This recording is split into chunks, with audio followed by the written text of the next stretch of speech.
The story you are about to hear is a compilation of documented true facts featuring historical characters, events, or places that has played a role in shaping history. Please sit back and listen as I recite this narrative for you. Terry Blair is an American serial killer who raped and killed at least 7 women in Kansas City, Missouri. As far as families go, Terry Blair was born into one which would become well known to the authorities for a number of violent crimes. Blair was the 4th child to be born out of 10, and his mother had little education and had issues with mental illness.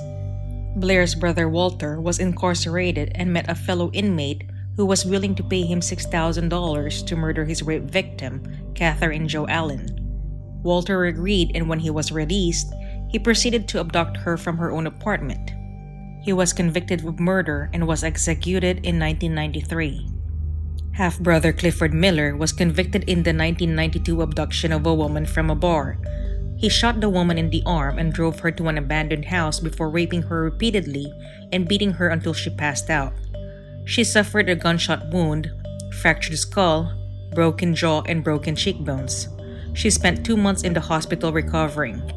Clifford Miller was sentenced to 2 life sentences plus 240 years for charges including kidnapping and forcible sodomy.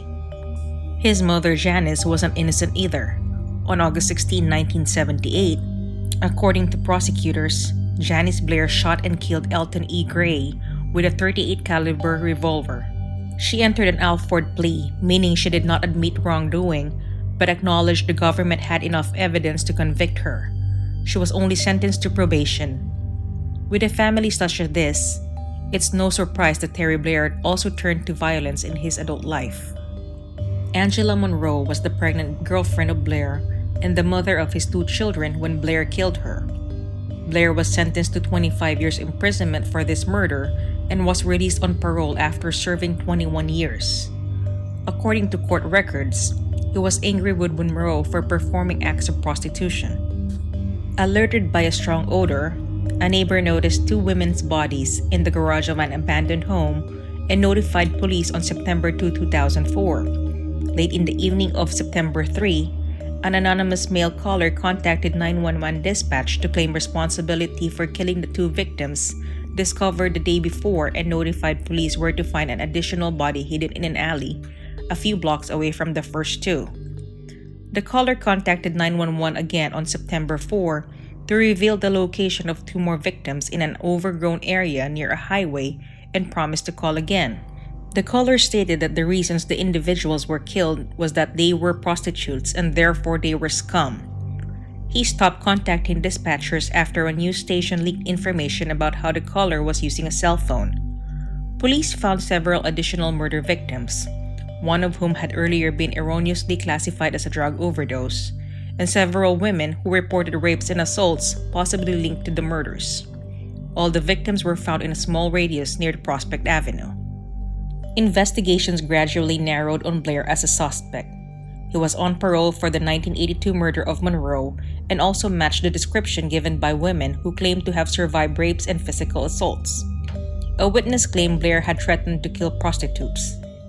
Investigators were not able to tie Blair directly to the cell phone used to make the 911 calls, as it had been stolen and subsequently used only to make emergency 911 calls. But cell tower data established that the calls originated where he lived. Blair was initially arrested on a parole violation charge, having failed to stay in contact with a probation officer, and was later charged with the homicides. On October 15, 2004, Terry Blair was charged with 8 counts of first-degree murder, 1 account of first-degree assault, and 3 counts of forcible rape. 2 of the murder charges, for Sandra Reed and Nelia Harris, were dropped. The rape and assault charges were also dropped. Although the evidence was mainly circumstantial, Blair's semen was found on 1 victim. Blair's defense was that this item of evidence only proved that he had engaged in sex with the victim. The prosecution countered that since she hadn't tidied herself up afterwards, he must have been the last to see her alive. Because Blair continues to deny responsibility for the crimes, his motive cannot be understood beyond a compulsion to kill prostitutes. Prosecutors agreed not to seek the death penalty in exchange for Blair waiving his right to a jury trial. Blair was found guilty by Judge John O'Malley on March 27, 2008, and he was sentenced to 6 life sentences with no possibility of parole for these murders. Blair is currently housed in the Potosi Correctional Center in Mineral Point, Missouri. Blair appealed his conviction, but his appeal was denied by the Missouri Court of Appeals in August 2009. Thor Nis Christiansen. Christiansen was born in Denmark 1957, and when he was 5 years old, the family immigrated to the United States and eventually settled in Solvang, California. He was regarded as being an ordinary child who did well at school, but all that changed when he reached the age of 16. He dropped out of high school and moved out of home, finding work as an attendant at a gas station. During this time, he began gaining a lot of weight and went from being a slender young man to weighing around 275 pounds.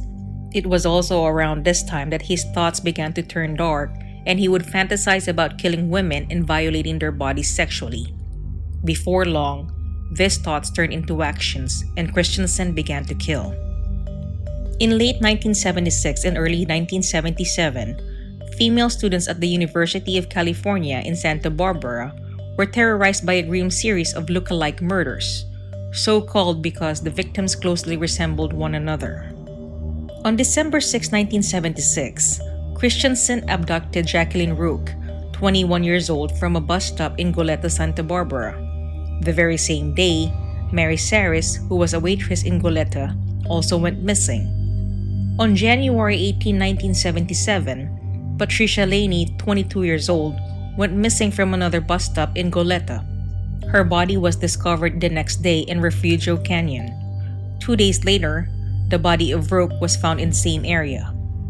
On May 22, the body of Saris was found in Drum Canyon.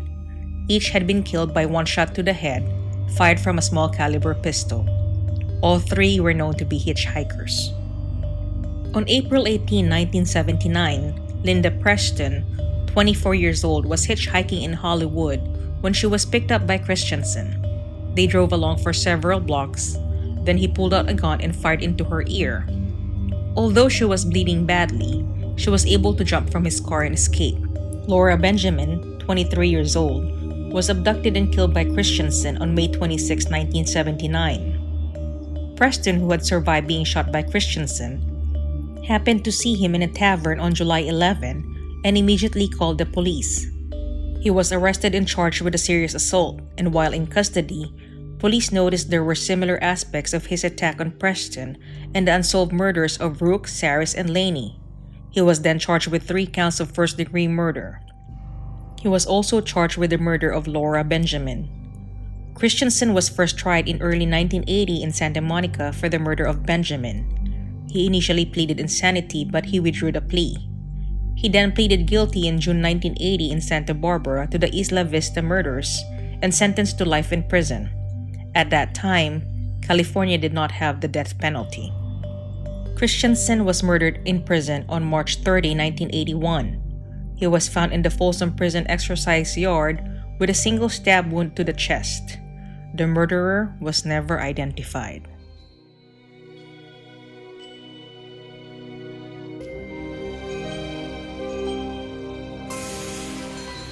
Hey everyone! I just wanted to express how grateful I am that you took the time to listen to my narration. Hopefully you enjoyed it. I am Twisted Mind, and please enjoy the rest of your day. Salamat!